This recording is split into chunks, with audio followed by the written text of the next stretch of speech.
মা বাবাকে সম্মান করবেন, মা বাবার আদর যত্ন করবেন, মার কাছ থেকে দোয়া নেবেন, বাবার কাছ থেকে দোয়া নেবেন, বদদোয়া নয়।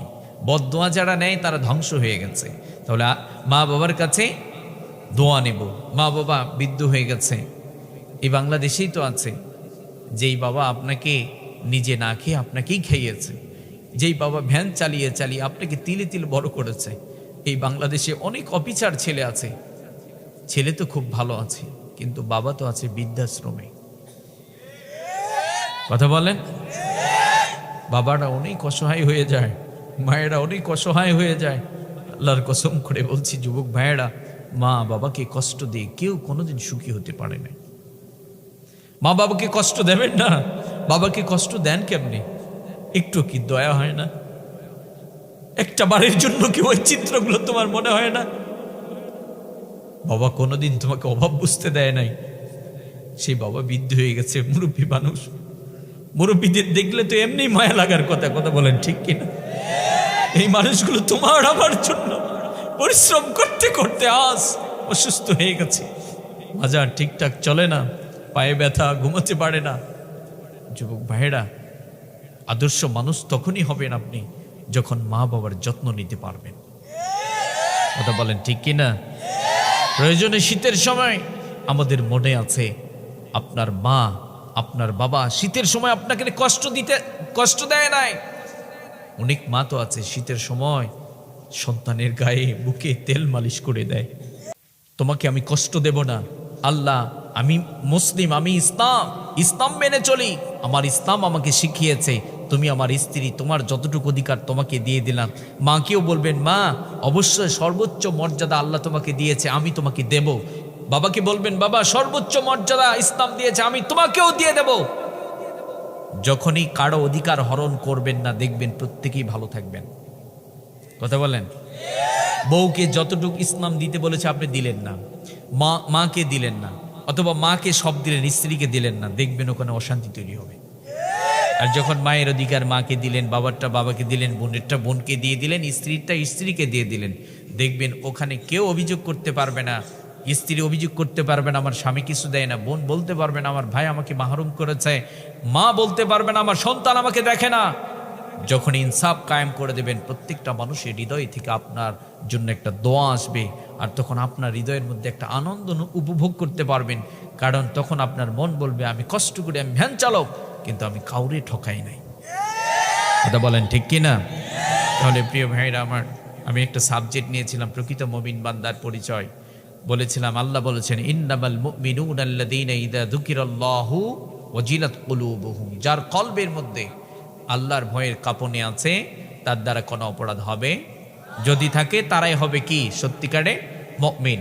এই পৃথিবীর সবাই যদি আল্লাহকে ভয় করে, তাদের দ্বারা কোনো অপরাধ হবে না। আমাদের বোনেরাও যে ইসলাম সর্বোচ্চ মর্যাদা দিয়েছে, ইসলাম মেনে চলুন, আল্লাহ আবারও সে হারানো মর্যাদাকে ফিরিয়ে দেবে। আল্লাহ সুবহানাহু ওয়া তাআলা। আমি কোরআনের সুর মাঝে শুনেছি যে নাম, আজানের সুর মাঝেও শুনেছি ও নাম। আমি কোরআনের সুর মাঝে শুনেছি যে নাম, আজানের সুর মাঝেও শুনেছি ও নাম।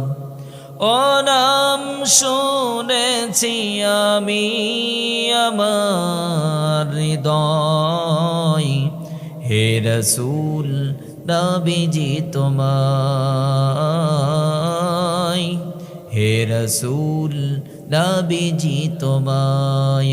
আমি কোরআনের সুর মাঝে শুনেছি যে নাম, আজানের সুর মাঝেও শুনেছি ও নাম। ও নামে এত জাদু, এত মধুময়, ও নাম নিয়ে ফুল সুরভি ছড়ায়। ও নামে এত জাদু, এত মধুময়, ও নাম নিয়ে ফুল সুরভি চড়াই, ও নামের সুর তোলে শুধু আমি চাই, হে রাসূল নবীজি তোমায়, হে রাসূল নবীজি তোমায় আমি কোরআনের সুর মাঝে শুনেছি যে নাম, আজানের সুর মাঝেও শুনেছি ও নাম। রব্বুল আলামিন বলেন, ইন্নামাল মুমিনুনাল্লাযীনা ইযা যুকিরাল্লাহু ওয়াজিলাত কুলুবুহুম। রব্বুল আলামিন বলছেন, ও গোলাম, তারাই তো সত্যিকারের মুমিন, যাদের সামনে আমি রবের জিকির করা হলে, আমি রবের কথা আলোচনা করা হলে, যেই মানুষগুলো হৃদয়ের মধ্যে আমি রবের ভয়ের কম্পন চালু হয়ে যাবে, তারাই হচ্ছে সত্যিকারের মুমিন। এই পৃথিবীর বুকে তারাই সত্যিকারের মুমিন, যাদের হৃদয়ের মধ্যে কার ভয় আছে? সবাই একটু কথা বলবেন, কার ভয়? আপনার দাদা ছিল মুমিন, আমার বাবা ছিল মুমিন, কিন্তু আপনার হৃদয়ের মধ্যে রবের ভয় নেই, আপনি প্রকৃত মুমিন হতে পারবেন না। রব্বুল আলামিন বলছেন, ও গোলাম, যাদের হৃদয়ের মধ্যে আমি রবের ভয় থাকবে, তারাই হচ্ছে সত্যিকারের মুমিন। এই জন্য আজ থেকে আমরা সবাই একজনকে ভয় করব, তিনি কে? যারা রব্বুল আলামিনকে ভয় করবে তাদের জীবনে কোনো গুনাহ হতে পারে? যারা রব্বুল আলামিনকে ভয় করবে, এই পৃথিবীতে এমন কোনো শক্তি নেই অন্ধকারেও তাদেরকে অপরাধের মধ্যে প্রবেশ করাতে পারে। কথা বলেন।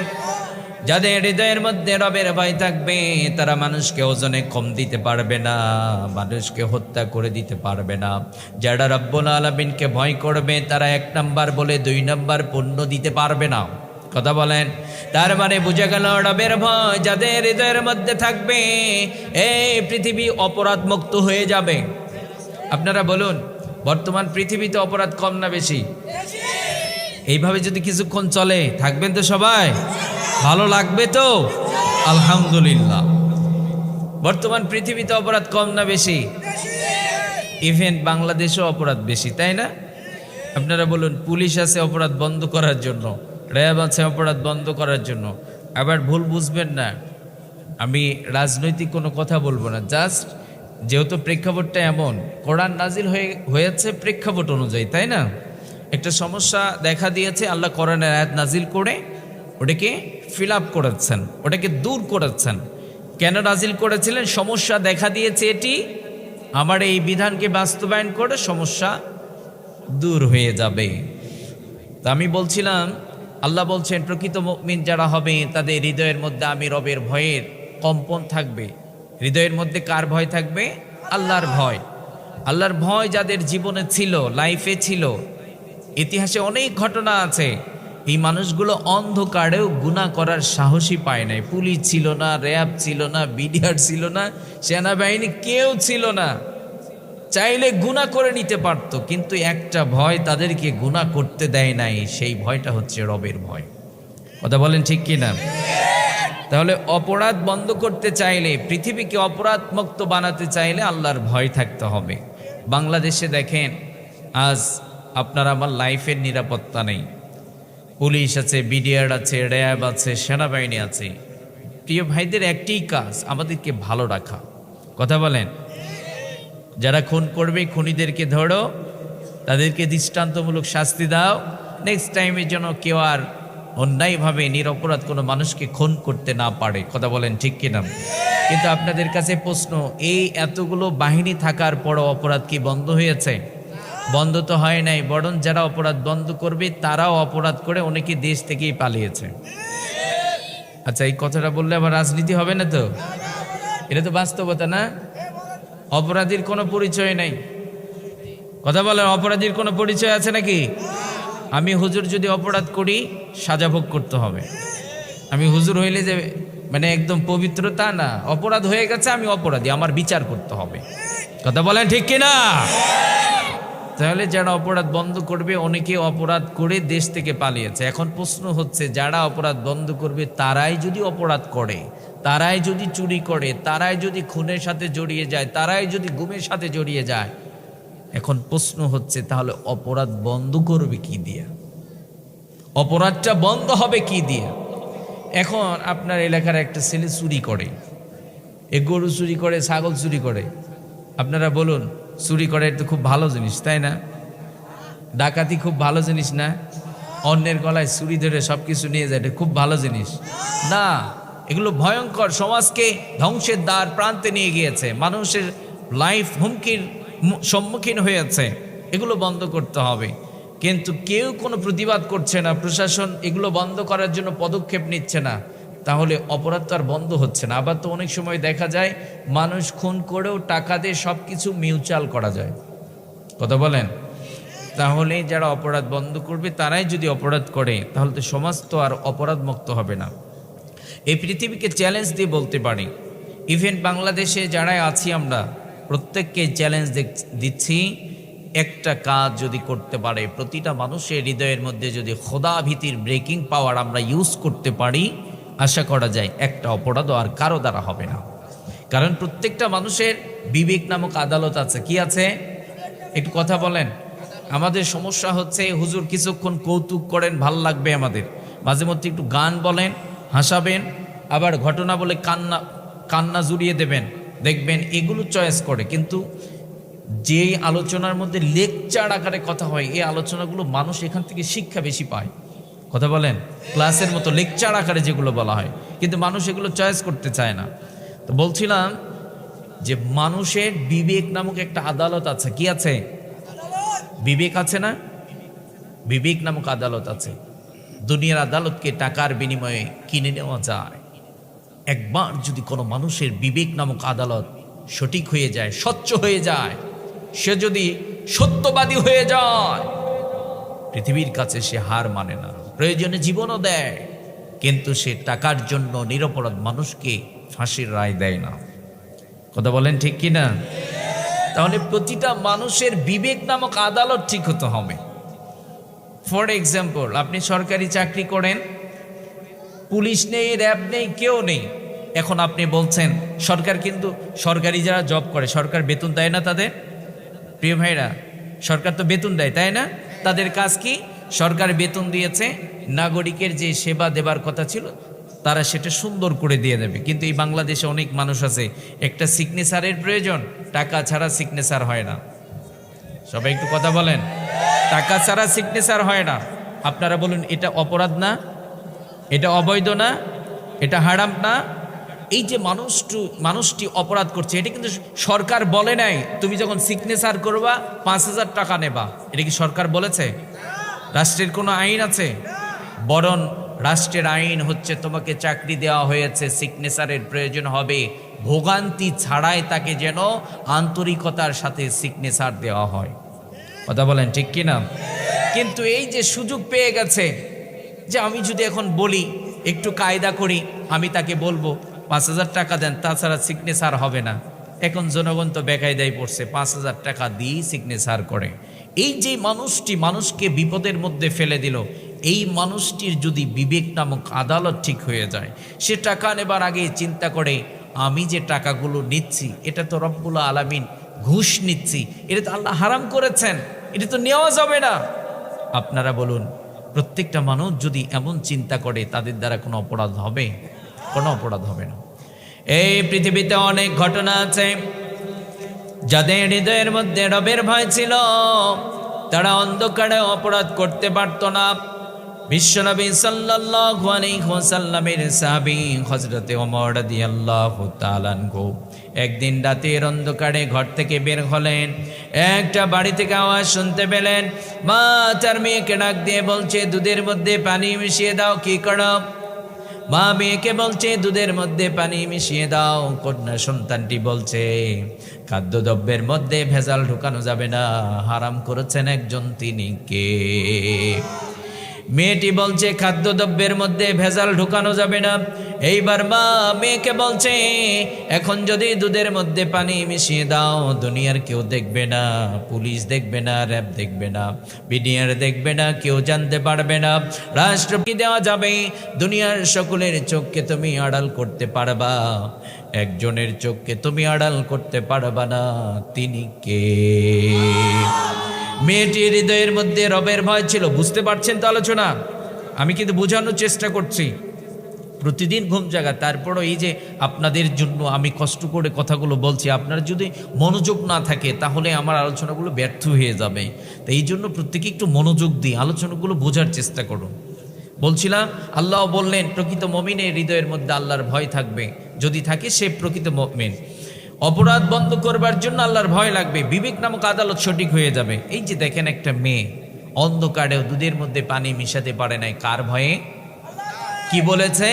দুনিয়ার সবার চোখকে ফাঁকি দেওয়া যাবে কিন্তু আমার রবের চোখকে ফাঁকি দেওয়া যাবে না। যুবক ভাই যারা আছেন, অন্ধকারে তুমি যে জেনা করো, তুমি কি মনে করেছো দুনিয়ার সবার চোখকে ফাঁকি দেওয়া যাবে? একজনের চোখকে ফাঁকি দেওয়া যায় না, তিনি কে? এই ভয় যদি কোনো যুবকের হৃদয়ের মধ্যে থাকে, জন্ম থেকে নিয়ে মৃত্যু পর্যন্ত যত বড়ই সুন্দরী হোক না কেন তাকে অফার করবে আসো আমার সাথে জেনা করে নাও। যুবক বলবে ইন্নী আখাফুল্লাহ, আমি আমার রবকে ভয় করি, কারণ আমার রব তো জেনাকে হারাম করেছে। কথা বলেন ঠিক কি না? এই জন্য আজ থেকে আমরা সবাই রব্বুল আলামিনকে ভয় করব। এই যে মেয়েটির হৃদয়ের মধ্যে রবের ভয় ছিল, এই জন্য দুধের মধ্যে পানি মিশাতে পারে নাই। এই পৃথিবীর বুকে আমরা যারা যেখানেই অবস্থান করছি, যারাই যেখানেই কর্মরত অবস্থায় আছেন, প্রত্যেকেই যদি ওই মেয়েটির মতো রবকে ভয় করেন, আপনার আমার দ্বারা কোনো অন্যায় হবে না। কথা বলেন ঠিক কিনা? আবার রব্বুল আলামিন সূরাতুল বাকারার মধ্যে চমৎকার করে বলছেন ওয়াত্তাকু ইয়াওমান তুরজাউনা ফীহি ইলাল্লাহ। রব্বুল আলামিন বলছেন ও গোলাম, তোমরা ভয় করো ওই দিনকে, ভয় করো ওই দিনটা হচ্ছে আখিরাতের দিবস। আখিরাতের দিবস আছে না নাই? রব্বুল আলামিন আখিরাতের ভয় ঢুকিয়ে দিলেন, কারণ দুনিয়ার বুকে যত অপরাধ করেছেন দুনিয়ার আদালত সব ছেড়ে দিয়েছে, কিন্তু ওই আখিরাতের দিবসে এগুলোর বিচার করা হবে। কথা বলেন ঠিক কিনা? এই জন্য আখিরাতের ভয় ঢুকিয়ে দিলেন, যাতে করে আমাদের হৃদয়ের মধ্যে আখিরাতের জবাব দিতে থাকে। কি থাকে? দুনিয়াতে অপরাধ করব, দুনিয়ার মানুষ ছেড়ে দেবে, কিন্তু আখিরাতে রব্বুল আলামিন তার আদালতে এগুলোর বিচার করবেন। এই ভয় আপনার আমার হৃদয়ের মধ্যে যখন থাকবে, আপনার আমার দ্বারা কোনো অপরাধ হবে না, সাহসী করতে পারবেন না। কিয়ামতের ময়দানটা এতটা ভয়ঙ্কর হবে যেদিন কেউ আপনার পাশে দাঁড়াবে না। একটা সন্তান একটা নেকির কারণে জান্নাতে যাইতে পারছে না। কয়টা নেকি? একটা নেকির জন্য জান্নাতে যাইতে পারছে না। এই দুনিয়ার জীবনটা এমন জীবন, দুনিয়াতে আপনি বিপদের মধ্যে পড়ে গেছেন, আপনার মা আপনার পাশে দাঁড়াবে, আপনার বাবা আপনার পাশে দাঁড়াবে, আপনার প্রতিবেশী আপনার পাশে দাঁড়াবে, প্রশাসন আপনার পাশে দাঁড়াবে। কিয়ামতের মাঠে এমন হবে না। যুবক ভাই, আপনার যারা আজকে দুনিয়ার মহে পড়ে লাইফটাকে গুনাহ দিয়ে নষ্ট করেছেন, এই কথাগুলো একবার চিন্তা করুন। দুনিয়ার বুকে আপনি বিপদে পড়লেন, সবাই আপনার পাশে দাঁড়িয়েছে, কিন্তু কিয়ামতের ময়দানে একটা নেকির কারণে একটা সন্তান জান্নাতে যাইতে পারছে না। মমতাময়ী মাকে ডাক দিয়ে বলা হবে, আপনি তো সেই মা, নিজের জীবনের চাইতে সন্তানকে বেশি ভালোবেসেছেন, আপনার সন্তানকে একটা নেকি দিয়ে দেন, আপনার সন্তান ডিরেক্টলি জান্নাতে যাবে। মা বলবে, দুনিয়াতে তো আমি বিয়ে করি নাই, আমার বিয়ে হয় না, আমার সন্তান ছিল না। মা সন্তানের পরিচয় দেবে না, সন্তানের কাছ থেকে মা পালিয়ে যাবে। এইবার বাবাকে ডাক দিয়ে বলা হবে, আপনি তো সেই বাবা, নিজে ভ্যান চালিয়ে সন্তানকে ডাক্তার বানিয়েছেন, আপনি তো সেই বাবা ছিলেন, নিজের নামটাও সিগনেচার করতে পারতেন না। মূর্খ বাবাটা সন্তানকে ডাক্তার বানাই, মাস্টার বানাই। কথা বলেন ঠিক কিনা? ওই বাবাকে কিয়ামতের ময়দানে ডাক দিয়ে বলা হবে, আপনার সন্তান একটা নেকির কারণে জান্নাতে যাইতে পারছে না, আপনার সন্তানকে একটা নেকি দিয়ে দেন, আপনার সন্তান ডিরেক্টলি জান্নাতে যাবে। বাবা বলবে, দুনিয়াতে আমার বিয়ে হয় নাই, দুনিয়াতে আমার ফ্যামিলি ছিল না, আমার সন্তান ছিল না, বাবা সন্তানের পরিচয় দেবে না, সন্তানের কাছ থেকে পালিয়ে যাবে। ভাইকে বলা হবে ভাই পরিচয় দেবে না, বোনকে বলা হবে বোন পরিচয় দেবে না। এমনটি করে আপনার যত আপনজন ছিল সবাই আপনার পাশে থেকে সরিয়ে যাবে। ওই দিন একজন আপন হতে পারেন কেবলমাত্র কে? যারা দুনিয়ার বুকে রব্বুল আলামিনকে ভয় করবে, আখিরাতের জীবনে রব্বুল আলামিন তাদেরকে সম্মানিত বানিয়ে জান্নাত উপহার দিয়ে দেবেন। ইন্না আকরামাকুম ইনদাল্লাহি আতকাকুম। আল্লাহ বলছেন যাদের ভিতরে তাকওয়া আল্লাহ আছে, আমি রবের ভয় আছে, তারা হচ্ছে সম্মানিত। সুবহানাল্লাহ। আল্লাহর কাছে সম্মানিত হতে চাই কি চাই না? আমরা দুনিয়ার মানুষের কাছে সম্মানিত হতে চাই, দুনিয়ার এমপির কাছে সম্মানিত হতে চায়, স্বামী তার স্ত্রীর কাছে সম্মানিত হতে চায়। কিন্তু দুনিয়া ধোঁকা, পুরোটা একটা ধোঁকা। কি দুনিয়া এমন ধোঁকা, আপনি যখন মরে যান আপনার নামটাই আর কেউ মুখে নেয় না। কি আজব এক পৃথিবী গো! আপনি যখন মরে গেলেন আপনার নাম কেউ আর মুখে নেবে? বলবে লাশ কোথায়? মুরব্বী বাবাটা কষ্ট পাচ্ছেন নাকি? এ আজব দুনিয়া। আপনি যাদের জন্য নিজে ঘাম ঝরিয়ে নিজে না খেয়ে সন্তানের জন্য অট্টলিকা বানিয়েছেন, নিজে মূর্খ ছিলেন, সন্তানকে ডাক্তার বানালেন, মাস্টার বানালেন, আপনি যখন মরে যাবেন আপনার নামটা আর কেউ নেবে না। সবাই বলবে লাশ কোথায়? আপনি মরে গেলেন, কবরে আপনাকে দাফনই করা হয়নি, তার আগেই আপনাকে ভুলে গেছে। কথা বলেন ঠিক কিনা? এই দুনিয়ার জন্য আল্লাহকে ভোলা যাবে? এই দুনিয়ার জন্য আখিরাত নষ্ট করা যাবে না। প্রিয় ভাইরা আমার, এই ছোট ভাই বসো, ভাই বসো বসো বসো। সামনে থেকে ডিস্টার্ব দিলে তো আমি কথা বলতে পারবো না। বসো ভাই, বসেন। সবাই একটু সাইলেন্ট থাকেন। আমার আলোচনাগুলো বুঝতেছেন তো? দুনিয়াতে যা করবেন আল্লাহ আখিরাতে বিচার করবেন। এই জন্য আল্লাহ বললেন ওয়াত্তাকু ইয়াওমান তুরজাউনা ফীহি ইলাল্লাহ। আখিরাতকে ভয় করো, কারণ ওই দিবসটা বড্ড একাকিত্ব একটা দিবস। একা হয়ে যাবা, নিজের মা পাশে থাকবে না, বাবা থাকবে না। আমি রবকে দুনিয়াতে ভয় করে গুনাহমুক্ত একটা লাইফ প্লে করো, তোমার আর কোনো টেনশন থাকবে না, তুমি হবা সম্মানী, তুমি জান্নাতুল ফেরদাউসের মেহমান হয়ে যাবা। সুবহানাল্লাহ। আমরা যারা এখানে উপস্থিত আছি, একজন কি বুকে হাত দিয়ে বলতে পারবেন ভাই যে হুজুর আমরা তো মরব না? এমন কেউ বলতে পারবেন? একজন হিন্দু সেও জানে মরে যেতে হবে। একজন নাস্তিক যে আল্লাহকে বিশ্বাস করে না, পরকালকে বিশ্বাস করে না, ও মৃত্যুকে বিশ্বাস করে, কারণ ও জানে মরতে হবে। কথা বলেন ঠিক কি না? চলে যেতে হবে। এই দুনিয়া থাকার জায়গা না, দুনিয়া থাকতে দেবে না, দুনিয়া ছেড়ে যেতেই হবে। এই দুনিয়া ছেড়ে যেতে হবে। ইয়া হামসাম মুসাফির হ্যায় ওহি আখির ঠিকানা, কুই ফি সে রওয়ানা হ্যায় কুই আগের ঠিকানা। দুনিয়াতে এসেছি মুসাফির। মুসাফির যখন কোথাও রওনা করে আবার ব্যাক করে। কথা বলেন, 4 দিন 5 দিন 1 সপ্তাহ 1 মাস ব্যাক করে। মুসাফির এসেছি থাকবো 60 বছর 70 বছর অথবা 100 বছর, ব্যাক করতে হবে কোথায়? আখিরাতের জীবনে। তাহলে মুসাফির যখন বাড়ি থেকে বের হয় অনেক কিছু নেই কি না, তার ব্যাগ, তার কাপড় চোপড় যত ছোট হয় মুসাফিরের লাইফটা ততই আরামদায়ক হবে। কথা বলেন ঠিক কিনা? এখন আপনি রওনা করেছেন, সফর করছেন, চিটাগংয়ে রওনা করেছেন, অনেকগুলো ব্যাগ নিয়েছেন, এগুলো আপনাকেই টানতে হবে, তাই না? এই যে মুসাফির দুনিয়ার জীবনে যারা আল্লাহ সন্তুষ্টির জন্য, বাঁচতে হলে টাকা লাগবে, বাঁচতে হলে সম্পদ লাগবে, কিন্তু অনেক লাগবে, কোটি কোটি টাকা লাগবে, এমন তো না। কথা বলেন, আপনার যদি প্রতি মাসে 20,000 টাকা হলেই হয়ে যায়, আল্লাহ 25,000 টাকা প্রতি মাসে আপনি কামাই করতে পারছেন, আর কোনো টেনশন করার দরকার আছে? যদি বেশি কামাই করেন তাহলে এটা আপনার বোঝা হয়ে গেল, এটা আখিরাতে হিসাব দিতে হবে। কারণ যখনই বেশি হবে তখন এটা সঠিক ব্যবহার আপনি জানবেন না। কারণ টাকা বেশি হইলেই মানুষের অহংকার বেড়ে যায়। কথা বলেন ঠিক না? ক্ষমতা বেড়ে যায়। দেখবেন এলাকায় কিছু ছেলে আছে যাদের বাবার টাকা বেশি, আরমান 5 নিয়ে মনে করে কাউরের টাইমই দেয় না। কথা বলেন, কে যে অহংকার! অহংকার করবেন না। অহংকার হচ্ছে আল্লাহর চাদর। অহংকার কি? আল্লাহর চাদর। আল্লাহর চাদর ধরে টান দিলে আল্লাহ সহ্য করবেন না। আকাশে ঘুড়ি ওড়ে, কি ওড়ে? ছোটবেলায় আমরা ঘুড়ি উড়িয়েছি না?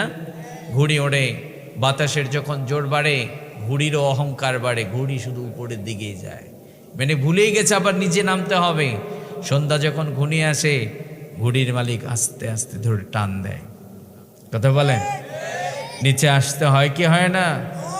আমরা যারা ক্ষমতা, অর্থ, সম্পদ, এরপরে চেহারার, চাকরির, বিজনেসের, কিসের অহংকার করেন, এই অহংকার সাঙ্গ হবে যেদিন আজরাইল আসবে। আর আজরাইল যেদিন আসবে সেদিন তো মিস কল দেবে, তাই না? কথা কয় না গো? কল দেবে না, দিয়ে বলবে না যে স্যার রেডি আছেন, আমি যাব এখন নিতে, বলবে? ডাইরেক্ট আস্তে ধরে টান দেবে আর নিয়ে যাবে। কথা বলেন ঠিক কিনা? আপনি কোথায় আছেন? আপনি কি বিজনেসে, না খাবার খাচ্ছেন, না বিয়ে করে আপনি বাসর করে ঢুকেছেন? নো, এটা দেখবে না, সময় হয়ে গেছে, নিয়ে চলে যাবে। আর যখন আপনার মরণটা হবে, মরণের সময় কি কি হয়েছে এই অভিজ্ঞতা কারোর সাথে শেয়ার করা যাবে? প্রাণীর স্ত্রীকে বলতে পারবেন যে মরণের সময় আমার এত কষ্ট হয়েছে, এটা ভালো হয়েছে, ওটা খারাপ হয়েছে? শেয়ার করা যায়? যায় না। তার মানে টোটাল ছোট্ট একটা মেসেজ, সেটি হলো দুনিয়াতে এসেছি, থাকা যাবে। যত টাকার মালিক হোক, সে ভিক্ষুক হোক, সে ভ্যান চালক হোক, সে রাষ্ট্রপ্রধান হোক, সে ডোনাল্ড ট্রাম্প হোক, সে মোদি হোক, যতই ক্ষমতা থাক না কেন, এই দুনিয়া থাকা যাবে না, যেতেই হবে আখেরাতে। আর ওই আখেরাতকে যারা ভয় করবে, আখেরাতের আল্লাহর আদালতকে যারা ভয় করবে, দুনিয়াতে তারা অপরাধ করতে পারবে না। কথা বলেন ঠিক কি?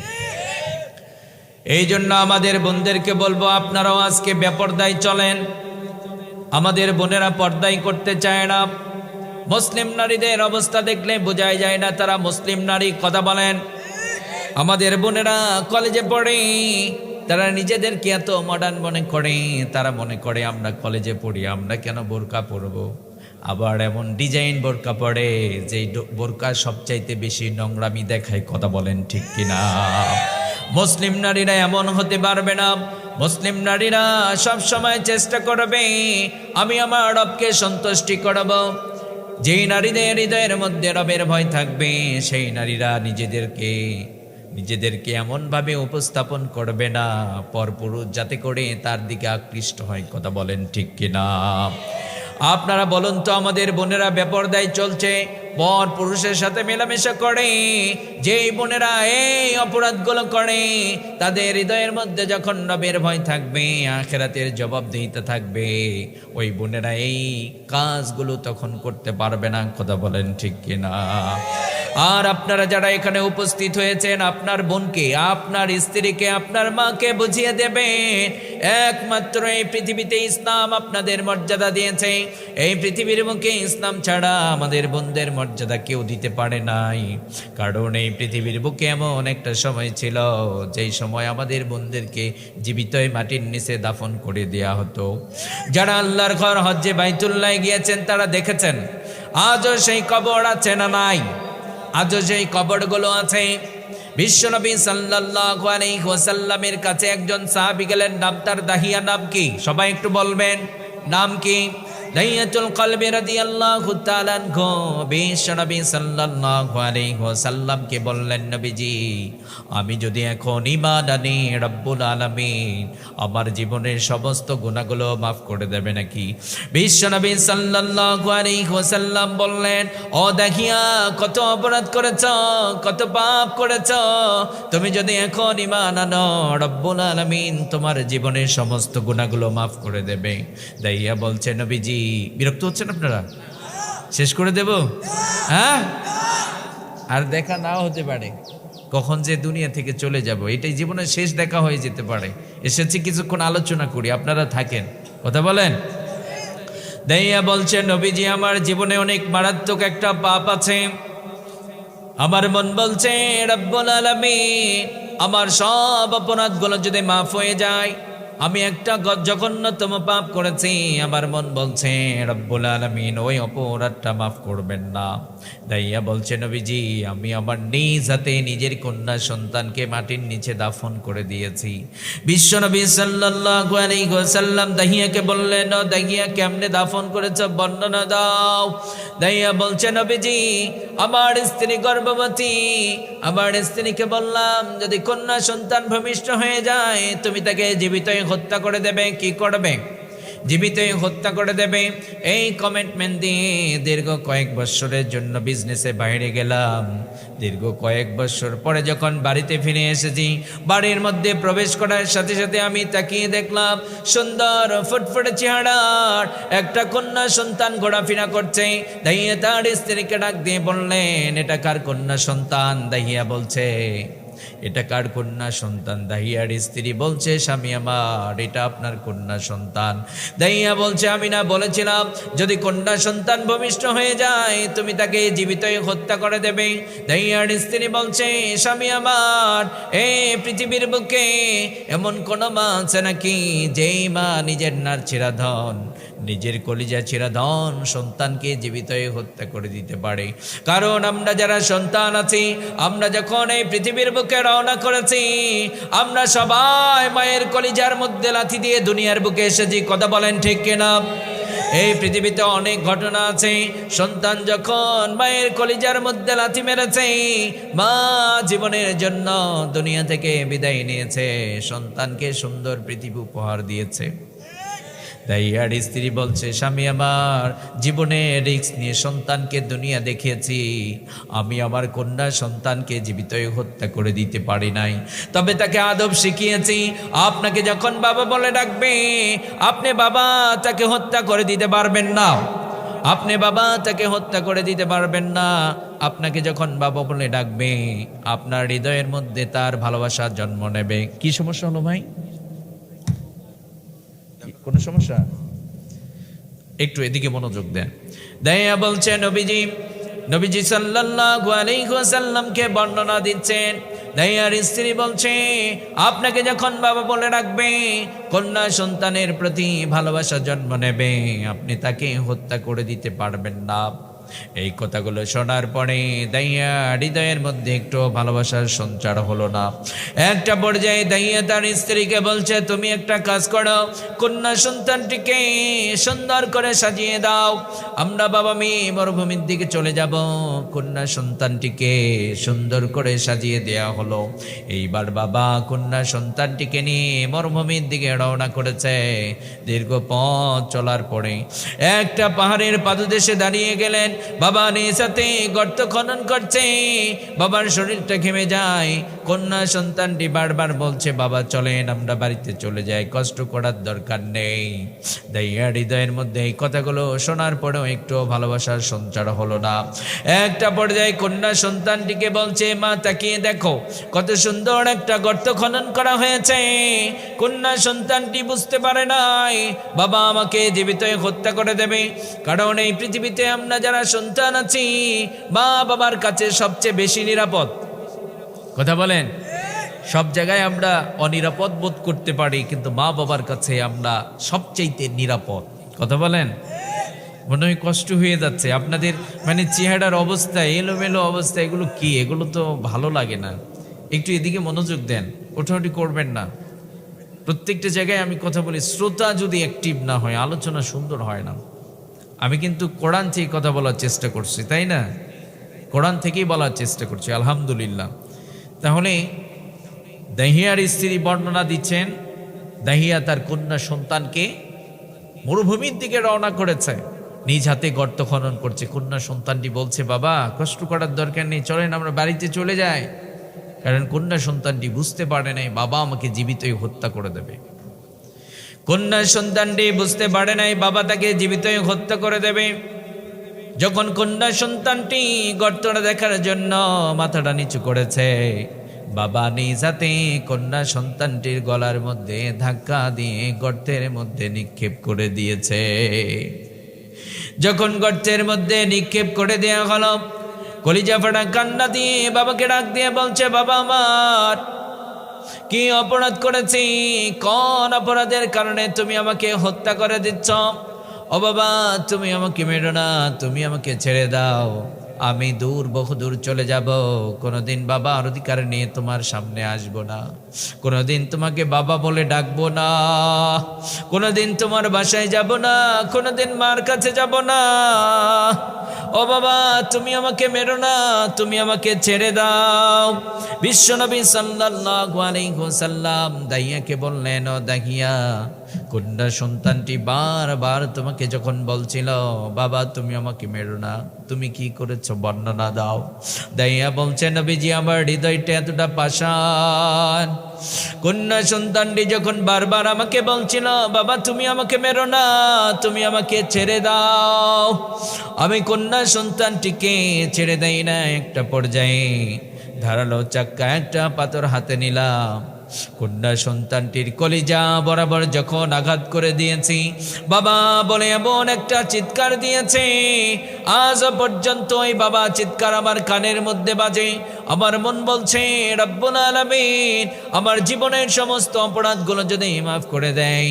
নিজ হাতে নিজের কন্যা সন্তানকে মাটির নিচে দাফন করে দিয়েছি, আমার মন বলছে রব্বুল আলামিন এই অপরাধটা মাফ করবেন না। দাইয়াতুল কলবি রাদিয়াল্লাহু তাআলা আনহু এই কথা বলার পরে বিশ্বনবী সাল্লাল্লাহু আলাইহি ওয়াসাল্লাম দাইয়াকে বললেন, দাহিয়া তুমি তো ঈমান গ্রহণ করো নাই, তুমি যদি এখন ঈমান আনো রব্বুল আলামিন তোমার এই অপরাধটাও মাফ করে দেবে।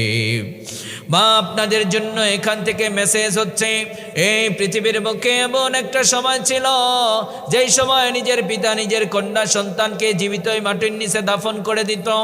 আজও যদি এই সভ্যতা থাকতো, আজও আমাদের এই সমাজেও আমাদের কন্যা সন্তানগুলোকে জীবিত হত্যা করে দেওয়া হতো। কথা বলেন। কিন্তু একমাত্র ইসলাম ছাড়া আমাদের বোনদেরকে মৃত্যুর হাত থেকে কেউ বাঁচিয়ে দেয় না, ঠিক কিনা? নিজের বাবা নিজের কন্যা সন্তানকে জীবিত হত্যা করে দিত, নিরপরাধ নিষ্পাপ মাসুম একটা বাচ্চাকে জীবিত মাটির নিচে দাফন করে দেওয়া হতো। আবু জেহেল কিন্তু নেতা ছিল ওই টাইমে। কে নেতা ছিল? আবু জেহেল নেতা ছিল। যদি আনন্দ লাগতো তাহলে আপনাদের কথার আওয়াজে বুঝতে পারতাম। একটু কথা বলেন, আবু জেহেল কি ছিল? নেতা ছিল। নেতাদের ক্ষমতা কম না বেশি? তা আবু জেহেল চাইলেই তো নিরপরাধ শিশুগুলোকে মৃত্যুর হাত থেকে বাঁচিয়ে দিতে পারত। কথা বলেন। বাবাদেরকে বলতে পারত, যদি কোনো বাবা তার কন্যা সন্তানকে জীবিত মাটির নিচে দাফন করে দেয় তাহলে ফাঁসির দড়িতে ঝুলতে হবে। কিন্তু আবু জেহেল নেতা ছিল, ক্ষমতা ছিল, মানবতার পক্ষে দাঁড়ায় নাই। কথা বলেন ঠিক কি না? আজ এই পৃথিবীতে কিছু মানুষ আছে কথায় কথায় শুধু মানবতার কথা বলে। কি বলে? কথায় কথায় মানবতার কথা বলে, কিন্তু তাদের সামনে নিরীহ মানুষগুলোকে হত্যা করা হচ্ছে, আমাদের বোনদেরকে ধর্ষণ করা হচ্ছে। আজ 90% মুসলমানের দেশে দেখবেন মাঝে মধ্যে নিউজে দেখা যায় ধর্ষণ করার পরে নদীতে লাশ ভাসে। কথা বলেন, এগুলো কি বন্ধ হবে না? এই দেশে কুকুর মরলে বিচার হয়, কুকুরের মালিক বসে থাকে না, বিচারের জন্য আদালতে চলে যায়। কিন্তু এই দেশে একটা মানুষকে হত্যা করা হচ্ছে, বিচার হচ্ছে না। কথা বলেন ঠিক কি না? কেন যেন মনে হচ্ছে মানব সম্পদ আজ ধ্বংসের দ্বার প্রান্তে দাঁড়িয়েছে। কথা বলেন ঠিক কি না? আবু জেহেল ওই সময় মানবতার পক্ষে দাঁড়ায় নাই। আজও আবু জেহেলের চরিত্র ধারণ করে বিশ্বে কিছু মানুষ আছে, তারা বলবে মানবতার কথা, কিন্তু তাদের সামনে তাদের হুকুমে মানুষকে হত্যা করা হবে, তাদের জবান দিয়ে কোনো প্রতিবাদ বিচার বের হবে না। কথা বলেন ঠিক কি না? এই জন্য আমাদের বোনদেরকে বলছি, ওই সময় আবু জেহেল দাঁড়ায় না, দাঁড়িয়েছে ইসলাম। ইসলাম দাঁড়িয়েছে। ইসলাম মৃত্যুর হাত থেকে বাঁচিয়ে দিয়েছেন। শুধু মৃত্যুর হাত থেকে বাঁচিয়ে দেয় নাই, একটা নারীকে ইসলাম 3 ভাবে মর্যাদা দিয়েছে। কয় ভাবে? আপনারা কষ্ট করে এসেছেন, আমাদের বোনেরা আলোচনা শুনছেন, আমাদের বোনদেরকে নিয়ে কিছু বলতে হবে না? আপনারা চাইলে তো 20 কিলো 50 কিলো দূরে গিয়েও আলোচনা শুনতে পারবেন। আমাদের বোনেরা তো দূরে যেতে পারে না। আমাদের বোনদেরকে বুঝাচ্ছি, আজ যারা আপনাদের অধিকারের কথা বলে, সত্যিই যদি অধিকার দিতে চায় তাহলে কোরআন এবং সুন্নাহ মেনেই আমাদের বোনদের অধিকার দিতে হবে। কথা বলেন ঠিক কি না? আজ এই বাংলাদেশে দেখা যায় আমাদের বোনদেরকে চাকরির লোভ দেখিয়ে ধর্ষণ করা হয়। এটা কোনো সম্মান না, এটা নারীকে ভোগ করার কঠিন একটা ষড়যন্ত্র। কথা বলেন ঠিক কিনা? যদি ইসলাম মেনে নিতেন তাহলে নারীর দিকে তাকানোর সাহসও পেতেন না। কারণ আল্লাহ বলেছে, পুরুষ তোমার নজরকে তুমি ঠিক করো, নিচু করো, তোমার নজরকে তুমি কন্ট্রোল করো। কথা বলেন ঠিক কিনা? কত সুন্দর না ইসলামের নিয়ম। অন্য পর নারীর দিকে তাকাইলে গুনাহ হয়, নিজের স্ত্রীর দিকে তাকাইলে সওয়াব হয়। আলহামদুলিল্লাহ, ইসলাম বলেছেন নিজের নজরকে কন্ট্রোল করো। কিন্তু সেই দেশে, এই দেশে নারীদেরকে ধর্ষণও করা হয়, তাদেরকে দুনিয়া থেকে বিদায় করে দেওয়া হয়, কিন্তু কোনো বিচার নেই। কেন যেন এই দেশের মা বাপ নাই। কথা বলেন, আল্লাহ হেফাজত করুক, আমিন পড়েন।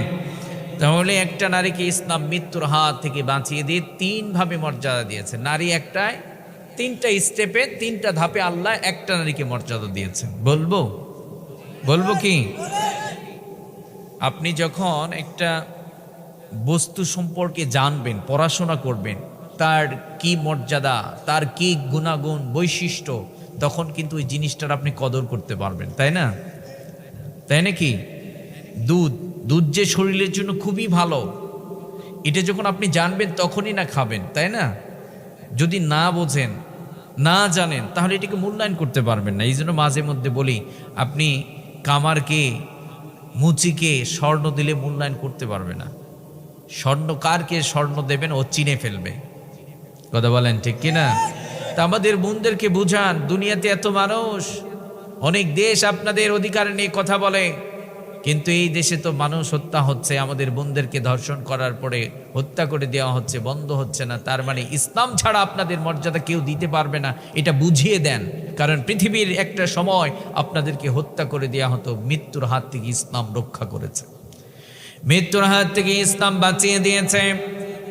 বাঁচিয়ে দিয়ে একটা নারীকে 3 ভাবে মর্যাদা দিয়েছে। সর্বপ্রথম একটা নারীকে কন্যা হিসাবে রব্বুল আলামিন মর্যাদা দিয়েছে। এটা কেমন মর্যাদা? বিশ্বনবী সাল্লাল্লাহু আলাইহি ওয়াসাল্লাম ঘোষণা করে দিলেন, যার একটা কন্যা সন্তান তার একটা জান্নাত। সুবহানাল্লাহ বলেন। যার 2টা কন্যা সন্তান তার 2টা জান্নাত, যার 3টা কন্যা সন্তান 3টা জান্নাত। সুবহানাল্লাহ বলেন। শুধু তাই নয়, 3 কন্যা সন্তানের পিতা আর আমি বিশ্বনবী সাল্লাল্লাহু আলাইহি ওয়াসাল্লাম পাশাপাশি জান্নাতে থাকব। সুবহানাল্লাহ। জাহিলি যুগে কন্যা সন্তানকে ঘৃণা করা হতো, আল্লাহ মৃত্যুর হাত থেকে বাঁচিয়ে দিয়েই বাবাকে বললেন, কন্যা সন্তানকে লালন পালন করলে আমি জান্নাত দেব। সুবহানাল্লাহ। কিন্তু আমাদের সমাজেও দেখা যায় কিছু কিছু ভাই আছে, ছেলে সন্তান হইলে খুব আনন্দিত হয়, মেয়ে যদি হয় মনটা ছোট হয়ে যায়। এগুলো মূর্খতা, এগুলো জাহালাত। কথা বলেন। আবার অনেক সময় দেখা যায় 1টা 2টা বারবার কন্যা সন্তান হয়, স্ত্রীকে তালাক দিয়ে দেয়। আছে না নাই? আপনারা বলুন, কন্যা সন্তান, ছেলে সন্তান দেয়ার মালিক কে? আপনি চাচ্ছেন ছেলে, আল্লাহ দিচ্ছেন মেয়ে, আপনার হাত নেই, আপনার স্ত্রীর হাত নেই, এটা অর্ডার হচ্ছে উপর থেকে। কথা বলেন ঠিক কিনা? যদি আপনার হাত থাকতো, আপনার স্ত্রীর হাত থাকতো, অনেক স্ত্রী চায় আমার যেন একটা ছেলে হয়, মেয়েও তো হয়ে যায়, তাই না? বাবা চায় না, স্ত্রী চায়, যে মা হবে সেই চায় আমার যেন একটা ছেলে সন্তান হয়, কিন্তু দেখবেন মেয়ে হয়ে বসে আছে।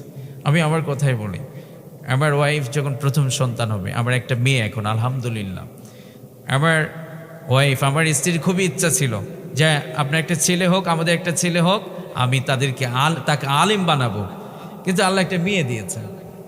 আমার ওয়াইফ চেয়েছিল ছেলে, মেয়ে হয়ে গেছে আলহামদুলিল্লাহ। আপনারা বলুন, ক্ষমতা আছে? ক্ষমতা কার? ছেলেও দেন, মেয়েও দেন, তিনি কে? আবার ছেলেও দেন না, মেয়েও দেন না, তিনি কে? অনেক নতুন দম্পতি আছে দেখবেন, বিয়ে করার পরে আল্লাহ সন্তান দেয়। আপনারা এগুলো ভুল মেসেজ নেবেন না, এগুলো কিন্তু ওয়াজ, এগুলো সমাজের বেধি। ওয়াজ শুনে যদি সমাজের বেধি নির্মূল না করতে পারেন, বুঝতে না পারেন, তাহলে তো এই ওয়াজ দিয়ে কাজ হবে না। কারণ আপনি আল্লাহর দেয়া নিয়ামত, সন্তান আল্লাহর দেয়া নিয়ামত না? অনেক দম্পতি আছে একটা সন্তানের জন্য কত কি করছে, বাবা ডাক নাই। এই জন্য আমাদের সমাজে কিছু নতুন দম্পতি আছে, বিয়ের পরে আল্লাহ সন্তান দেয়, সন্তান নেয় না, মেডিসিন খেয়ে সন্তান নষ্ট করে। আছে না নাই? আবার যখন বাবা ডাক শুনতে মন চায়, মা ডাক শুনতে মন চায়, তখন সন্তান নিতে চায়। আল্লাহ বলতেছেন আপাতত বন্ধ আছে, বারবার চায়, পায় না। তখন এই মুসলমানেরা কি করে জানেন? আমাদের এলাকায় তো মহস্তানগড় আছে, নাম শুনছেন বগুড়াতে? হ্যাঁ, তখন মুসলমান পীরের মাজারে চলে যায়, পীর বাবাকে গিয়ে বলে একটা সন্তান দেন। পীর বাবা কি সন্তান দিতে পারে? আপনারা বলুন, পীর বাবা কি সন্তান দিতে পারবে? যদি পীর বাবার কাছে গিয়ে সেজদা লাগায় বলেন বাবা একটা সন্তান দেন, ঈমান থাকবে? তাহলে ছেলে হোক মেয়ে হোক দেন একজন, তিনি কে? বলে ছেলে সন্তান হইলেও যেমন খুশি হবেন, মেয়ে হইলে আরো বেশি খুশি হবেন, কারণ মেয়ে সন্তানে বারাকা বেশি, আলহামদুলিল্লাহ। মেয়ে সন্তানে রহমত বেশি, আলহামদুলিল্লাহ। কন্যা সন্তানের ভালোবাসা এই জন্য বাবাদের হৃদয়ে বেশি, কিন্তু আমার সমাজ নারীদের মর্যাদা দিতে পারে না। তাহলে মৃত্যুর হাত থেকে বাঁচিয়ে দিয়ে সর্বপ্রথম কন্যার মর্যাদা দিয়ে দিলেন। আমাদের বোনদেরকে বলছি, একজন বাবা জন্মের পর থেকে আপনাকে কি পরিমাণ ভালোবেসেছে আপনি একটু খেয়াল করুন। আপনার জন্মের পর থেকে আপনি এসএসসি পাস করেছেন, প্রাপ্তবয়স্ক হয়ে গেছেন, আপনার বাবা আপনাকে কোনোদিন বলে নাই, আপনার বাবা ভ্যান চালক, তারপরও কোনোদিন বলে নাই আমি তোমাকে কামাই করে খাওয়াতে পারবো না। মেয়েকে কখনো বলে না আমি তোমার পড়ালেখার খরচ দিতে পারবো না, কখনো বলে নাকি? তার মানে ইসলামে এমন কোনো বিধান নেই কন্যা সন্তান বাহিরে গিয়ে কামাই করবে, এমন কোনো বিধান রব্বুল আলামিন দেন নাই, ঠিক কিনা? জন্মের পর থেকে বাবা নিজে পরিশ্রম করে সন্তানকে আনন্দের সাথে ভালোবাসার সাথে লালন পালন করছে, প্রাপ্তবয়স্ক হয়ে যাচ্ছে। শুধু কি তাই, বাবার কাছ থেকে রব্বুল আলামিন অর্থনৈতিক আলাদা একটা অ্যাকাউন্টও দিয়ে দিয়েছেন। আপনারা বলুন, বাবার যে সম্পদ থাকে, জমি থাকে, ছেলে যা পাবে মেয়ে তার, সবাই বলে না গো, ছেলে যা পাবে, কি একটা অবস্থা! এগুলো দেন না নাকি আপনারা? আল্লাহর বিধান হচ্ছে ছেলে যা পাবে মেয়ে তার অর্ধেক পাবে। অর্ডারটা কার? সবাই কথা কয় না। আমার যতটুক জানা, আমি পাবনা সাথিয়াতে অনেক প্রোগ্রাম করি, প্রায় এক সিজনে 26-27টা প্রোগ্রাম করেছি। আমি জানি যে পাবনার ভাইরা অনেক উজ্জীবিত, কিন্তু আজকে এমন কেন হচ্ছে কিছু বুঝলাম না। বারবার কথাগুলো বলছি, আমারও বিরক্ত লাগছে, আপনাদেরও খারাপ লাগতে পারে। এখানে বসে থেকে গুছিয়ে কথা বলা, শ্রোতাদের সাপোর্ট ছাড়া সুন্দর করে গুছিয়ে বলা যায় না, বুঝতে পেরেছেন? এই জন্য আর অল্প কিছু সময়, ছেলে যা পাবে মেয়ে তার। তাহলে কন্যাকে আলাদা একটা অর্থনীতি অ্যাকাউন্টই আল্লাহ দিয়ে দিলেন। আপনারা বলুন, এই যে বাবার সম্পদের একটা মানে অর্ধেক ছেলে যা পাবে মেয়ে তার অর্ধেক একটা অ্যাকাউন্ট আল্লাহ দিয়ে দিলেন। আপনারা বলুন, বাবার যে 50 বিঘা জমি, আমরা যারা আমাদের ফ্যামিলিতে ভাইয়েরা থাকি, আমরা কিন্তু বাবার সাথে মাঠে পরিশ্রম করি কি করি না? চাকরি করে বাবাকে টাকা দেই, বাবাকে মাঠে কৃষিতে সহযোগিতা করি যাতে বাবার সম্পদ বাড়ে। আপনারা বলুন, আমাদের বোনেরা কি মাঠে যায়? তাদের মাঠে যেতে হলো না, চাকরি করতে হলো না, ভ্যান চালানো লাগলো না, কোনো টেনশন নেই। ইসলাম বলছে বাবা তুমি লালন পালন করো, তোকে জান্নাতের মালিক বানাবো। আবার ইসলাম বলছে বাবা তোমার যে জমি আছে, ছেলে যা পাবে তার অর্ধেক তোমার মেয়েকে দিয়ে দিবা। সুবহানাল্লাহ। তাহলে কন্যা হিসাবে মর্যাদা কম না বেশি? আলহামদুলিল্লাহ। আমাদের বোনেরা এগুলো বুঝতে চায় না। দ্বিতীয় নম্বরে রব্বুল আলামিন এই নারীটাই যখন প্রাপ্ত বয়স্ক হয়ে গেল, আপনারা বলুন তো বিয়ে দেওয়ার দরকার আছে না নাই? এখন বিয়ে দিতে হবে। ইসলাম বলছে বিয়ের বিধান দিয়ে দিলেন, কারণ বিয়ে ছাড়া একজন পর নারীর সাথে কোনোভাবে মেশা যাবে, তার মানে অবৈধ প্রেম প্রীতি, গিফট দিয়ে নারীকে কাছে নেওয়া যাবে না। কিন্তু আমাদের সমাজে গিফট দিয়ে নারীকে কাছে নেয় এমন পুরুষ তো একটাও না। আছে? এই যে দেখেন, একটা সৃষ্টিগতভাবে নারী এবং পুরুষ টান, নারীর মধ্যে আল্লাহ জান্নাতের সুখ রেখে দিয়েছেন। কি দিয়েছেন? হযরত আদম আলাইহিস সালাতু ওয়াস সালামকে জান্নাতে রাখছিলেন না? দেখার পরে কেন যেন ছটফটানি রোগ, ভাল লাগে না। আল্লাহ মা হাওয়া আলাইহিস সালাতু ওয়াস সালামকে সৃষ্টি করলেন, বানালেন। কথা বলেন ঠিক কি না? তার মানে এটা একটা জান্নাতি সম্পর্ক। নারী এবং পুরুষ জন্মগত টান, এটা আল্লাহর দেওয়া নিয়ামত, তবে এটা অবৈধভাবে না, বৈধভাবে। কথা বলেন ঠিক কি না? তার মানে আল্লাহ বলছেন এই কন্যা সন্তানটি যখন প্রাপ্তবয়স্ক হয়ে গেছে, এই সমাজ বা পৃথিবীর কোনো মানুষ অন্যায়ভাবে নারীকে ভোগ করার কোনো সুযোগ নেই। যদি নারীকে ধর্ষণ করে, জেনা করে, তার সাজা হচ্ছে যদি বিবাহিত হয় তাহলে দুনিয়া থেকেই তাকে বিদায় করে দাও। এই কয়জন ঠিক? এই কয়জন ঠিক? কারণ তুমি অন্যায়ভাবে নারীর মূল্যবান সম্পদ সতীত্রকে নষ্ট করবা, ইসলাম এটা মেনে নিতে পারে না। এই আধুনিক যুগে আমরা এটা মেনে নিতে পারি, ইসলাম এই নোংরামিকে সাপোর্ট করে না। কথা বলেন ঠিক কিনা? তাহলে বিয়ে ছাড়া বাইপাস একটি রাস্তাও নেই। যুবক ভাইয়েরা যারা আছেন, যুব সমাজ যারা আছেন, আজ শিক্ষা প্রতিষ্ঠানগুলোতে গিয়ে দেখবেন অবস্থা কি। পড়াশোনার চিন্তাবাদ। যুবক ভাই, আপনি একসাথে একজন পুরুষ আর নারী বান্ধবী হতে পারে না। হতে পারে? আপনার কিসের বান্ধবী? এগুলো তো নোংরামি। যেই জায়গায় কণ্ঠের জন্য আল্লাহ বিধান দিয়েছেন। একটা নারীকে বলেছে যদি স্বামীর ফোনও রিসিভ করার প্রয়োজন হয়, ইসলাম বিধান দিয়েছেন যদি প্রয়োজনে রিসিভ করতে হয় কর্কশ ভাষায় কথা বলতে হবে, একদম কর্কশ ভাষায়, যাতে করে আপনার বন্ধুও যদি হয় সে যেন আপনার ভাষার একটা যে ঝাঁজ আছে এই ঝাঁজে যেন আপনাকে আর না বলে ভাবি ভালো আছেন, ভাই কোথায় গেছে, খাইছেন, ও আপনার বাসা তো ওই এলাকায় না, আমি তো ওই এলাকায় পড়াশোনা করেছি। আপনারা বলেন যখন একটা মেয়ে মানে মেজাজ দিয়ে কথা বলবে তখন কোনো পুরুষ তার সাথে কথা বলতে চাইবে? এগুলো তিন কোরআন এবং সুন্নাহর কথা। বুঝতে পেরেছেন তো যুবক ভাইয়েরা? আল্লাহ বিধান দিয়েছেন একটা নারী একটা পুরুষের সাথে মিষ্টি ভাষায় কথা বলতে পারবে না তো, অথচ শিক্ষা প্রতিষ্ঠানগুলোতে কোরআন এবং সুন্নাহ, কোরআনের ফরজ বিধান, পর্দার বিধানকে কোনো বালাই নেই। কথা বলেন ঠিক কিনা? এই জন্য তো দেখা যায় শিক্ষা প্রতিষ্ঠানে প্রেম প্রীতি চলছে, লেখাপড়ার মূল্য একদম কমে গেছে। এই সমাজে লেখাপড়ার মূল্য নাই, কারণ আমার দেশ, আমাদের সমাজ পড়ালেখার মূল্যায়ন করতেও পারে না। এই জন্য দেখবেন টাকা দিলে চাকরি হয়, ভালো যোগ্যতা আছে তার চাকরি হয় না। যোগ্য সন্তানগুলোকে আমরা চাকরি দিতে পারি না। এই জন্য আমার দেশে দেখবেন অনেক ধনী মানুষেরা যখন অসুস্থ হয়ে যায় চিকিৎসার জন্য বিদেশ দৌড় মারতে হয়। আমাদের দেশের ছেলেদের কি মেধা কম? আমরা কি ভালো ডাক্তার পেতে পারি না? আমাদের সন্তানগুলো কি ভালো ডাক্তার হতে পারে না? আমাদের ছেলেরা কি ভালো বিজনেসম্যান হতে পারে না? আমাদের সন্তানগুলো কি ভালো একজন আদর্শবান শিক্ষক হতে পারে না? আমাদের সন্তানগুলো কি ভালো একজন ইঞ্জিনিয়ার হতে পারে না?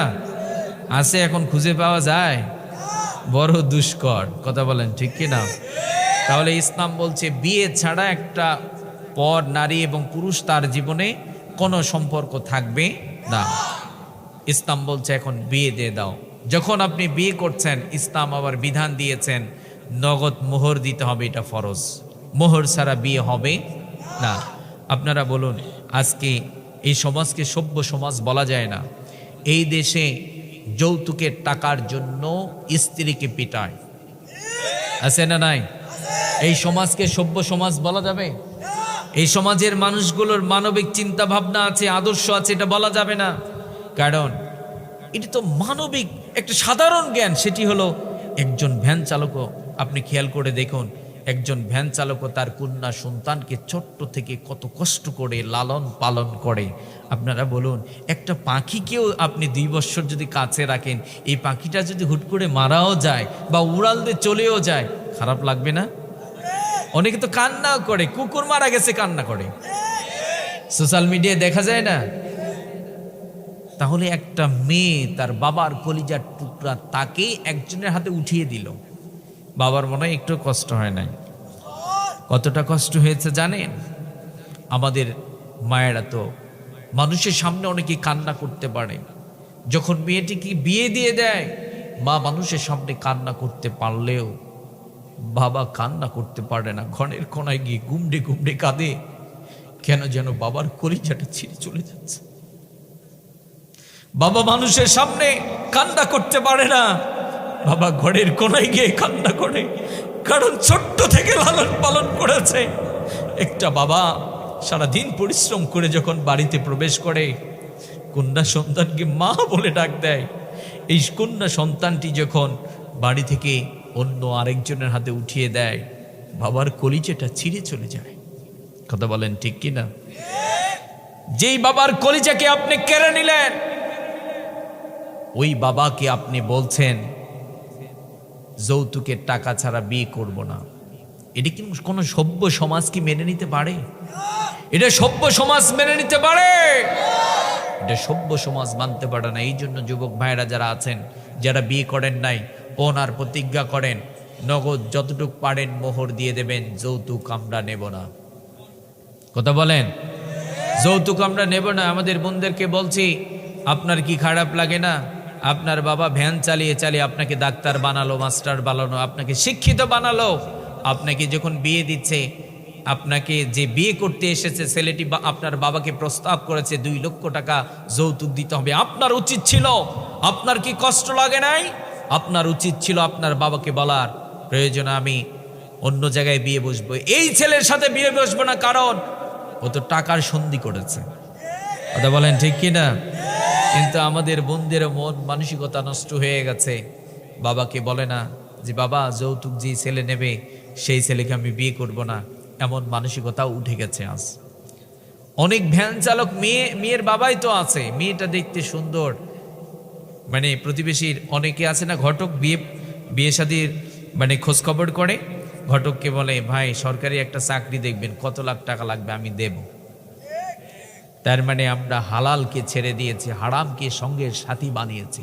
তাই তো অশান্তির আগুনে দাউ দাউ করে জ্বলছে। তাই তো বাংলার জমিনে দেখা যায় 10 বছরের দাম্পত্য জীবন কোনো মূল্য নেই। ঠুনকো একটা কারণে দেখা যায় স্বামী একদিকে স্ত্রী একদিকে। আছে না নাই? এই জন্য আমাদের বোনদেরকে বলছে এগুলো ফলো করবেন, তাহলে ইসলাম 2 নম্বরে স্ত্রীর মর্যাদা দিয়ে দিল। আপনারা বলুন তো, বিয়ের পর থেকে যেই নারীটা স্ত্রীর মর্যাদা পেয়ে গেল, ইসলাম কি এমন কোনো বিধান দিয়েছে নাকি? ইসলাম এমন কোনো কথা বলেছে নাকি যে স্বামী হাড়ভাঙ্গা পরিশ্রম করে খাওয়ায় স্ত্রীকে? কখনো ইসলাম বলে না আপনিও আপনার স্বামীর মতো কামাই করেন, ঠিক কিনা? বিয়ের পরে ইসলামে এমন কোনো বিধান আছে যে স্বামী, অনেকে ভ্যান চালাইতো, সারা মাস ভ্যান চালায়, ইসলাম এমন কোনো বিধান দেয় নাই আপনার স্বামী 15 দিন ভ্যান চালাবে, আপনি 15 দিন ভ্যান চালাবেন, এমন কোনো বিধান আছে? এমন কোনো বিধান দেয় নাই। বরং স্বামীকে বলেছে তুমি হচ্ছ বাড়ির কর্তা, স্ত্রী যা লাগবে ভরণ পোষণ সবকিছু তোমার দায়িত্ব। সুবহানাল্লাহ পড়েন। আমার কথাগুলো বুঝতে পারতেছেন তো? দেখেন, ইসলাম একটা নারীকে কন্যার মর্যাদা দেওয়ার পরে স্ত্রীর মর্যাদা দিয়ে গেল। তাহলে কন্যা থেকে যখন স্ত্রী হয়ে গেল, কোনো টেনশন আছে? খাবারের চিন্তা আছে? আমাদের বোনদের চাকরি করা লাগবে এই টেনশন আছে? টেনশন নাই। কিন্তু পুরুষের টেনশন আছে। কথা বলেন, একটা ছেলে যখন পড়াশোনা করে নিজের লাইফ খেলে অনেক টেনশন। বাবা আছে, মা আছে, বিয়ে করতে হবে, ভবিষ্যৎ আছে, নিজেকে প্রতিষ্ঠিত করতে হবে। কথা বলেন ঠিক কিনা? কিন্তু একটা নারীর এই চিন্তা ইসলাম দেয় নাই। 3 নম্বরে ওই নারীটাই যখন মা হয়ে গেল, যখন মায়ের মর্যাদা পেয়ে গেল, আপনি আমি ভাবতে পারি মেয়েটি বৃদ্ধ হয়ে গেছে, আমার মা বৃদ্ধ হয়ে গেছে, আর রান্না করতে পারে না, ঘর ঝাড়ু দিতে পারে না, তার আর কি মর্যাদা আছে? ইসলাম বলছে কেমন মর্যাদা দিয়েছি তোমরা জানো নাকি? এই মায়ের মর্যাদা যখন পেয়ে গেছে, মানুষটা যখন বৃদ্ধ হয়ে গেছে, সব চাইতে সম্মানজনক মর্যাদা আমি দিয়েছি। কন্যা হিসাবে মর্যাদা দিলাম, স্ত্রী হিসাবে মর্যাদা দিলাম। এই মেয়েটি যখন বৃদ্ধ হয়ে গেছে, মায়ের এমন মর্যাদা দিয়েছি। বিশ্বনবী সাল্লাল্লাহু আলাইহি ওয়াসাল্লাম ঘোষণা করে দিয়েছেন, ও আমার উম্মতেরা, তোমরা বাবার দরবারে দৌড়াও। গরু নিয়ে যায় অনেকের, বাবার দরকার আছে না নাই জান্নাতের জন্য? বিশ্বনবী সাল্লাল্লাহু আলাইহি ওয়াসাল্লাম বলছেন, ও আমার উম্মতেরা, তোমরা জান্নাত কোথায় পাবা তোমরা জানো নাকি? বিশ্বনবী সাল্লাল্লাহু আলাইহি ওয়াসাল্লাম বলছেন, আল জান্নাতু তাহতা আকদামিল উম্মাহাত। বিশ্বনবী সাল্লাল্লাহু আলাইহি ওয়াসাল্লাম বলছেন, ও আমার উম্মতেরা, তোমার মায়ের পায়ের নিচে রব্বুল আলামিন তোমার জন্য জান্নাত রেখে দিয়েছেন। সুবহানাল্লাহ পড়েন। ওগো মা তুমি এই ধরনের শ্রেষ্ঠ নেয়ামত, তোমারই পদ তলে রয়েছে জান্নাত। ওগো মা তুমি এই ধরনের শ্রেষ্ঠ নেয়ামত, তোমারই পদ তলে রয়েছে জান্নাত। সুবহানাল্লাহ। মায়ের পায়ের নিচে আল্লাহ জান্নাত রেখে দিয়েছেন। শুধু কি তাই? এগুলো বানোয়াট মনে হতে পারে, বলতে পারেন জাল হাদিস। আল্লাহ কোরআনে বলেছে ওয়াকাযা রাব্বুকা আল্লা তা'বুদু ইল্লা ইয়াহু ওয়া বিল ওয়ালিদাইনি ইহসানা। আল্লাহ বলছেন আমার অর্ডার হচ্ছে জন্ম থেকে নিয়ে মৃত্যু পর্যন্ত গোলামি হবে কেবলমাত্র আমার গোলামির পরে তোমার পিতা মাতার সাথে ইহসান করো, সুন্দর আচরণ করো। সুবহানাল্লাহ কইল না গো? আজকে তো আমি একদম কিছুটা সাইজ হয়ে গেলাম আর কি। এমনটি হয় না, এমন কেন হচ্ছে? আলহামদুলিল্লাহ, আল্লাহ সকলকে সহি বুঝ দান করুক। তাহলে আল্লাহ বললেন পিতা মাতার সাথে। এই যুবক ভাইরা কোনো সমস্যা ভাই? যাত্রা পালাই গেলে কিন্তু আমরা চুপ করে বসে থাকি, কি থাকি না? এই যে নজর দিয়ে বসে থাকে, যদি প্রস্রাবের চাপও দেয় ওঠে না, কারণ জায়গা তো পাবে না পরে। তাফসির মাহফিলে দেখেন এই যে ফাঁকা, হ্যাঁ, তার মানে তাফসির মাহফিলে মুসলমান মজা পায়, কথা কয় না গো? তাফসির মাহফিলে তো আমাদের থাকার কথা ছিল। যখন লোকেশন ভুল করেছেন, ভুল লোকেশনেই তো চলে যাবেন, কথা বলেন। রাস্তা যখন ভুল হবে ভুল জায়গায় যাবেন না। আমাদের রাস্তা হচ্ছে ইহদিনাস সিরাতাল মুস্তাকিম, জান্নাতের সরল পথ, কথা বলেন। যে রাস্তা জান্নাতে যাওয়া যায়, কোরআনে তাফসির মাহফিলে বসলে এটা জান্নাতের পথ। এমন কোনো ব্যক্তি নেই চ্যালেঞ্জ দিয়ে বলতে পারবেন যে এখানে বসলে গুনাহ হয়, এখানে বসলে গুনাহ হয়, কেউ বলতে পারবে? কিন্তু কিছু মানুষও আছে কিন্তু বলে যে এই তাফসির মাহফিল করে কি লাভ? এ ভাইরা একটু থামো, ভাই তোমরা একটু থামো। শয়তান তোমাদেরকে খোঁচাবে বেশি, শয়তানকে চান্স দিও না, ঠিক আছে? এটা যাত্রা না ভাই, এটা গান বাজনা না। একটু এদিকে খেয়াল করো, আল্লাহ বলেছেন ওয়াইদা কুরি আল কোরআনু ফাস্তামিউ লাহু ওয়া আনসিতু লাআল্লাকুম তুরহামুন। আল্লাহ বলছেন কোরআন শোনার আদব, যখন তোমরা কোথাও বসবা, কোরআন থেকে তাফসির হবে, কোরআনের তেলাওয়াত হবে, আমি রবের অর্ডার, তোমার রবের অর্ডার, যেই রব তোমাকে সৃষ্টি করেছেন, তোমার 14 গোষ্ঠীকে নির্মাণ করেছেন। হাসিনা তোমাকে সৃষ্টি করে নাই, তোমার 14 গোষ্ঠী এই পৃথিবীতে যা কিছু দেখো আর যা কিছু দেখো না সব কিছু তোমার রবের অর্ডার হচ্ছে, আমার বিধান হচ্ছে। যখন কোরআন শুনবা চুপ করে মনোযোগ দিয়ে ভদ্রতার সাথে রিসিভ করবা, আশা করা যায় রহমত এবং বারাকা আমি দিব। কিন্তু ট্রেনের টিকিট নিতে গিয়েছেন, ওখানে ঠিকই লাইন ধরে, ওখানে চুপ করে থাকে, কিন্তু তাফসির মাহফিলে বসে যত তামাশা আছে না নাই? তার মানে আমরা তো এই শিক্ষাগুলো পাই নাই। অনেক ব্যর্থ পিতা আছে, সন্তানকে সত্যবাদী হওয়ার জন্য যে উপদেশ দেওয়া দরকার এগুলো দিতে পারে নাই। অনেক বাবা তার সন্তানকে দিয়েছে সিগারেট। কেমনে? জন্মের পর থেকে অনেক সন্তান আছে বাবা কোনোদিন যে কোরআন নিয়ে বসেছে, কোরআন পড়েছে এটা হয়তো দেখেইনি, কিন্তু বাবা যে নিয়মিত সিগারেট টানায় এটা কিন্তু সন্তান নিয়মিত দেখে, সকাল এবং সন্ধ্যা। এটা বানিয়ে বললাম ভাই? এটা কি বানিয়ে বলেছি? অনেক সন্তান আছে এটা দেখেছে, জন্মের পর থেকে 15 বছর বয়স ছেলে কোনোদিনও দেখে নাই বাবা সকাল অথবা সন্ধ্যায় কোরআন নিয়ে বসেছে, সন্তানের কাছে বাবার কণ্ঠের কোরআনের তেলাওয়াত গিয়েছে, এটা পায় নাই 15 বছরেও। কিন্তু বাবা যে সকাল এবং সন্ধ্যা সকাল সকাল ঘুম থেকে উঠেই সিগারেট ধরে সিগারেট টানায়, এটা নিয়মিত সন্তান দেখে। আছে না নাই? আল্লাহর কসম করে বলছি, এই দেশকে যত উন্নত করতে চান চ্যালেঞ্জ দিয়ে বলতে পারি, আমি চ্যালেঞ্জ দিয়ে বলতে পারি এই দেশ কোশ্চিন কালেও ভালো হবে না। চোর বাটপাটদের উত্থান হবে এই দেশে। কারণ গরুর পেট থেকে গরু হয়, মানুষের পেট থেকে মানুষ হয় না, মানুষ ওরে বানাতে হয়। গরুর পেট থেকে গরুই চলে আসে, কিন্তু মানুষের পেট থেকে মানুষ আসে না, যেটা আসে ওরে মানুষ বানাতে হয়। কিন্তু আমরা যদি মানুষই না বানাতে পারি, মানুষ হবে কেমনে রে ভাই? যদি মানুষ হতে পারতাম তাহলে টাকা দিয়ে কেউ কি মানুষকে খুন করে? টাকার বিনিময়ে কেউ কি কাউকে গুম করে? এগুলো নোংরামি, বুঝতে পেরেছেন তো? আপনি যখন নিয়মিত সিগারেট টানান, আপনার ছেলে মনে করে না জানি আমার বাবা কি মজা খাইতেছে গো, সেই 15 বছর ধরে দেখতেছি কি যে মজা আছে, একদিনও খাইলাম না, একটু শুরু করি না। কথা কন্যা মুরব্বী বাবারা,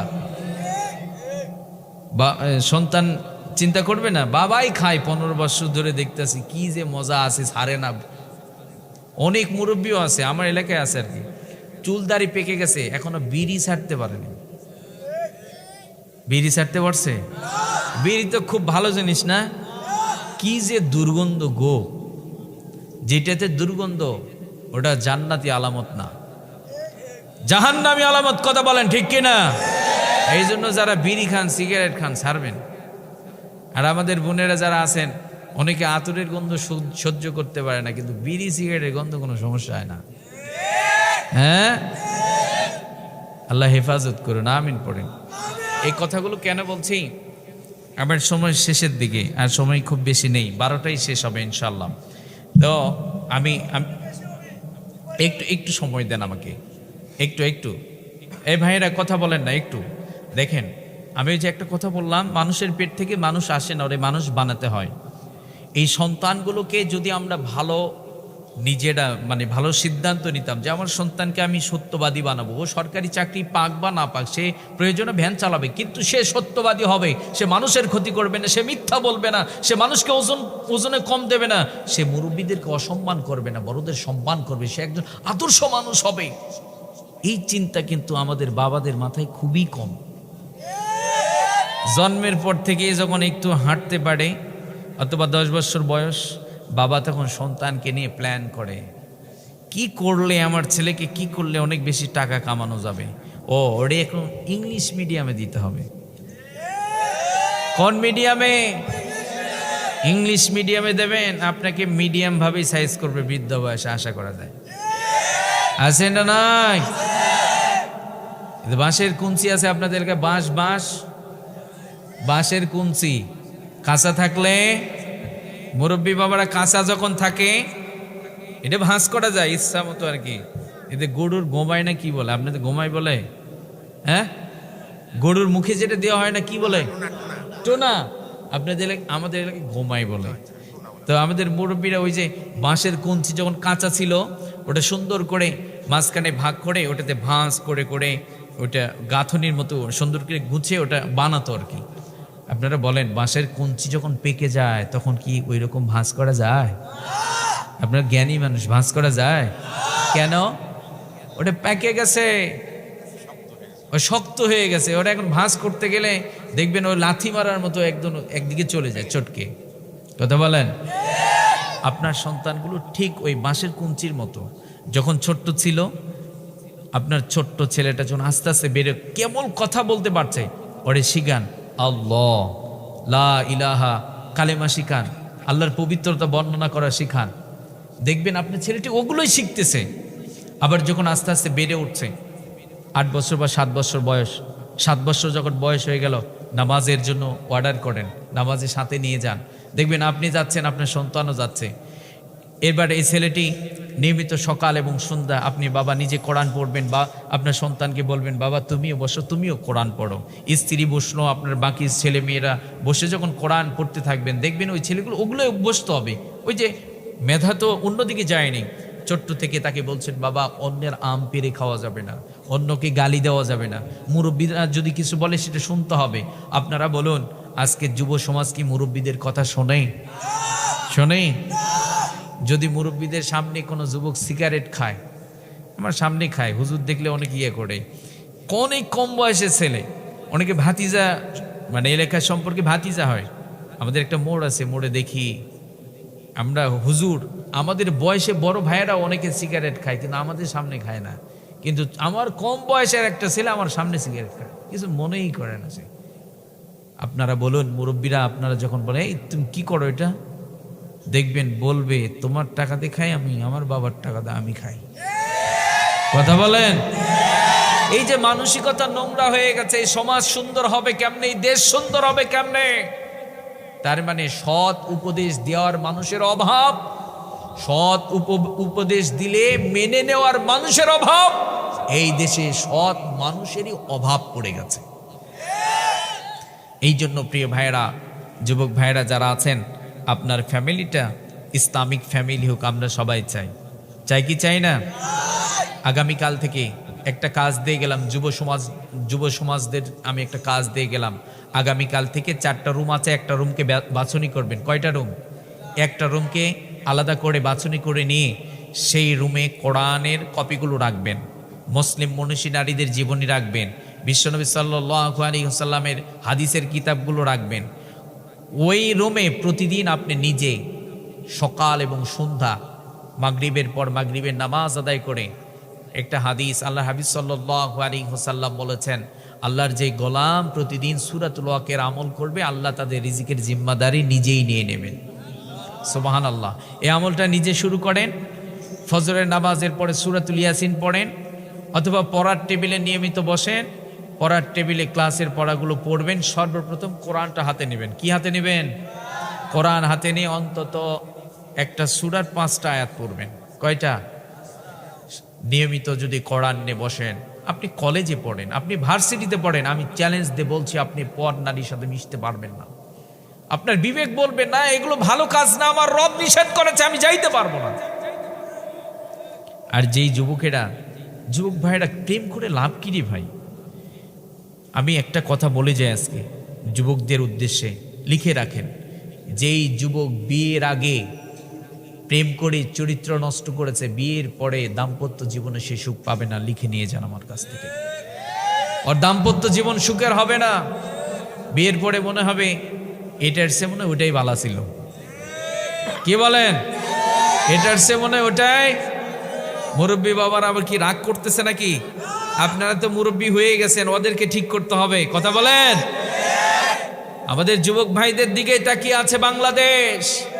যুবক ভাইয়েরা যদি ভালো হয়ে যায়, একটা সমাজ ভালো হবে, একটা ইউনিয়ন ভালো হবে, একটা থানা ভালো হবে, জেলা ভালো হবে, আমার বাংলাদেশ সোনার বাংলাদেশ হবে। কথা বলেন ঠিক কিনা?